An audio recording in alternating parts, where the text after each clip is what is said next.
Hello friend, welcome back to my channel. আজ আমি চলে গেছিলাম বীরনগর চণ্ডীতলাতে, যেখানে প্রতি বছরই শ্রী শ্রী উলাইচণ্ডী পুজো হয়। তো সেখানেই তোমাদের সাথে আজ শেয়ার করবো পুরোটাই। অনেকেই বলছে, দিদি তুমি কোথায় গেছিলে, আমরা ঠিক চিনতে পারছি না এটা কোন জায়গা ছিল। তো তাদের জন্য এই ভিডিওটি করা। আর নেক্সট টাইম তোমাদের কয়েকজনকে অবশ্যই আমি নিয়ে যাব। আর দেখো কি দারুণ, এখানে এত সুন্দর মেলা। তারপর দেখো এখানে কত রকম সবাই ডালা নিয়ে বসে থাকে। বাইরে থেকে আলাদা করে ডালা নেওয়ার কোনো দরকার নেই, এখানে তোমরা সব কিছু A to Z পেয়ে যাবে।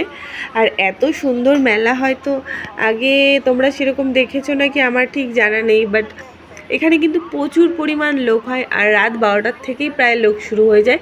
আমার এইবারই হয়তো সবচেয়ে লাস্ট গেলাম, প্রায় 8টা সাড়ে 8টা বেজে গেছিলো, তবু দেখো এত লোক। আরও সকালে গেলে এর থেকেও প্রচুর প্রচুর প্রচুর ভিড় থাকে। তারপর আমি এখান থেকে নিয়ে নিলাম একটা ডালা রেখে, এখানে জুতো রেখে তারপরে মন্দিরের দিকে রওনা দিয়েছিলাম। তো এখানে তোমরা সমস্ত ধরনের জিনিসও পেয়ে যাবে, বাচ্চাদের খেলনা থেকে ধরে ঘরোয়া জিনিস, ঘরোয়া প্রোডাক্ট অনেক কিছু পেয়ে যাবে। তারপর দেখো আমি এই দোকানগুলো একটু ভিডিও করে নিচ্ছিলাম, দারুণ লাগছিল আমার।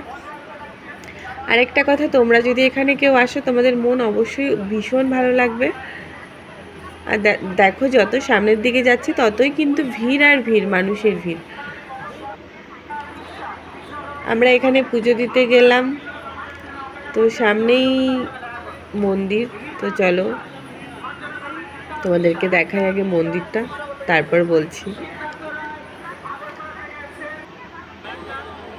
তো দেখো প্রত্যেকবার আমরা বড় মন্দিরে এসে পুজো দিই, এবার কিন্তু বড় মন্দিরে প্রচুর পরিমাণ ভিড়, তাই আমি নিচে বসেই পুজো দিয়ে দিয়েছি। আর এই যে বড় মন্দির, ওখানে উঠা ওখানে ঠিক মতন পুজো দিতে পারবো না, তাই এখানটায় ঠিক মতন পুজো দিতে পারবো বলে এখানেই বসে দিয়ে দিলাম।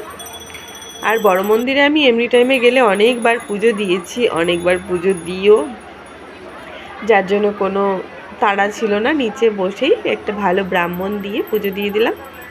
তো পুজো দিয়ে আমরা এই পাশে ঢিল বাঁধলাম, ভগবানের কাছে অনেক কিছু মানত করলাম, যার মানুষ যা থাকে সব কিছু করে। তারপর দেখো এখানে আমার চোখ পড়লো এই ভোলানাথটার ওপরে, দেখতে পেলাম শিবজিটা একা একা দাঁড়িয়ে আছে। তো তারপরে চারিপাশটা একটু ভিডিও করে নিলাম।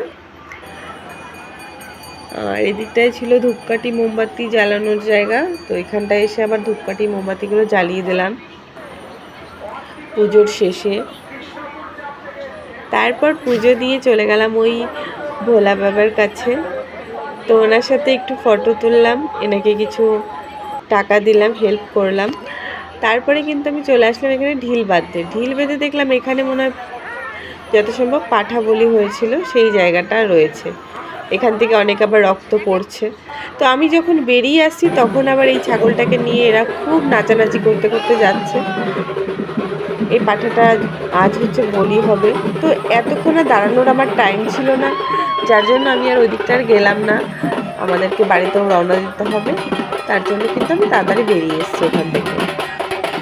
তো যাই হোক, তোমরা পরের বার অবশ্যই অনেকে যাওয়ার চেষ্টা করো বীরনগর চণ্ডীতলাতে। উলাইচণ্ডী পুজো দারুণ হয়, সবাই একবার যেতেই পারো। অনেকে জিজ্ঞেস করেছিলে, তোমাদের আবদার এই ভিডিওটি আমি পুরোপুরি করলাম। তো যাই হোক, ভিডিওটি কেমন হয়েছে, তোমাদের কেমন লাগলো আমাকে অবশ্যই জানিও। তোমাদের যদি ভালো লেগে থাকে একটু সাবস্ক্রাইব করে দিও, অবশ্যই লাইক কমেন্টস করো। তোমাদের আবদারে আমি যে ভিডিওগুলো বানাই, যদি তোমরা উৎসাহ দাও আমার আরেকটু ভালো লাগবে। তো আজকের জন্য টাটা, বাই বাই, সবাই সুস্থ থেকো, ভালো থেকো, বাই সকলকে।